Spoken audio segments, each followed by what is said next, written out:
Welcome to Strategy Saturday. I'm Charles Carillo, and today we're going to be discussing, should you invest in real estate right now in 2021? And if you've spoken to anyone that's interested in investing or buying a house for themselves and they've got house fever, this can become a very heated debate. But if we're talking more here about investments, and if you're buying solely for investment purposes, the question is relatively simple and boils down to valuation. It also boils down to what your strategy is. When I'm looking at underwriting from people that reach out to us, is I see a lot of aggressive underwriting that's out there. I see people penciling in that they're going to have 3-4% rent increases consistently for the next 5 years.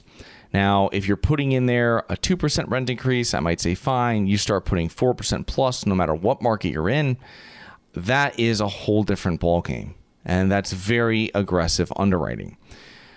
Now, with the current price right now, the median listing price of a U.S. single-family home nationwide is currently around $375,000. That's up more than 17% compared to last year. What's really affecting the price? Well, MBS Purchases, Mortgage-Backed Securities. The Federal Reserve is currently buying $40 billion worth of agency mortgage-backed securities, MBS, every month in order to support the residential housing market. When they refer to agency MBS, they're specifically mean purchasing those mortgage-backed securities, which are made up of mortgages from Fannie Mae, Freddie Mac, and Ginnie Mae. It has bought up almost $2 trillion worth of MBS since March of 2020, which is more than its total aggregate purchases in any previous period, including 2008. This is a major factor why prices are sitting where they are. The other factor with prices sitting where they are is inventory. Inventory is very, very tight. Usually 6 months is the inventory. If we start getting over 6 months of inventory in the market, you can see it kind of start sliding toward more of a buyer's market. When we start getting less than 6 months of inventory, that's when it starts sliding to more of a seller's market. Now, mortgage moratorium, it's another critical factor in this rise is the mortgage forbearance and foreclosure moratorium, which has been extended to at least in the summer of 2021. Some 2.7 million homeowners are currently enrolled in federally sponsored forbearance plans, with even more signed up to private and lender-backed plans and payment modification schedules. Now, this is a fact that we should be taking into consideration. However, what this also means, if prices keep on going up and people are in forbearance or foreclosure, some people say, oh, they're just going to, when it ends, these people are going to go into foreclosure. Well, not exactly. If you're facing foreclosure and the value of your property is continually rapidly growing, you might be able to sell it, get out without a foreclosure. Now, if the market slows down a little bit and you're trying to sell it now with a property that this is like 2008, 2009 all over again, you're like short selling a property where you're owing more on the property than it's going to sell for. That's where this could be turning into a problem. Now, in effect to national inventory of active listings declining by 53% over last year, creating an artificial shortage of available housing stock.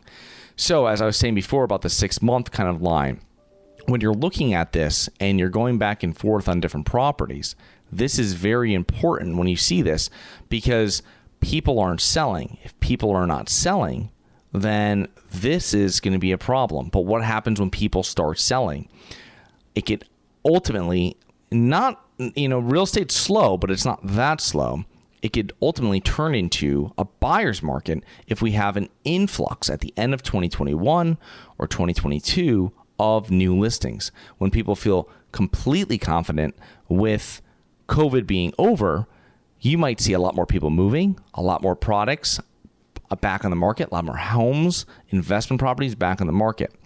Now, if you're buying this and it's for appreciation, this is where the problem happens. If you've purchased for cash flow with conservative underwriting, most likely not going to be a problem.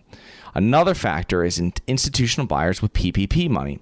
With real U.S. wages decreasing since January due to inflation, more than 10 million jobs wiped out since March 2020, and weekly new jobless claims still at 385,000 seasonally adjusted. It's not surprising that the institutionally owned single-family rental housing stock is also at an all-time high of more than 16 million homes as of January, with smaller institutional players receiving and buying up properties with federal funds. Now, this is another big thing. You have a lot of people, a lot of investment companies that are buying single-family homes as well. So a lot of this inventory might not even be coming on the market per se. It might be just gobbled up right away from institutional investors. Institutional investors invest in all real estate classes, single family, multifamily, industrial, it doesn't matter what it is. There is institutional money that is out there looking to be placed in these assets. Now, finishing up, I want to talk a little bit about construction. Now, the average cost to build a house is $248,000 replacement cost, or between $100 to $155 per square foot, depending on your location and the size of your home. Now, lumber is at an all-time high, with estimates from experts saying that that will continually drop through 2021, and that we're going to come to a much more stabilized lumber price by the end of this year, beginning of 2022. Now, compare it to the current median price of $375,000. While rising inflation was one of the big reasons to invest in real estate and real assets, the average price you're currently be paying is not really competitive when you're looking at the overall landscape. This is something where you have to compare to other historical events. Obviously, if we have a pullback now, it's going to be a little different than every other pullback, whether it's early 90s, whether it's 2008, but a lot of the signs are still the same. Look into these markets when people are 40 bids going on a house and houses are selling for 5 or 10% over listing, and all this type of crazy stuff that's happening right now. You have to look back into other pullbacks and see, because there's going to be a lot of commonality between them. So I hope this helps you in investing, and please remember to rate, review, subscribe, submit comments and potential show topics at globalinvestorspodcast.com. Look forward to 2 more episodes next week. See you then.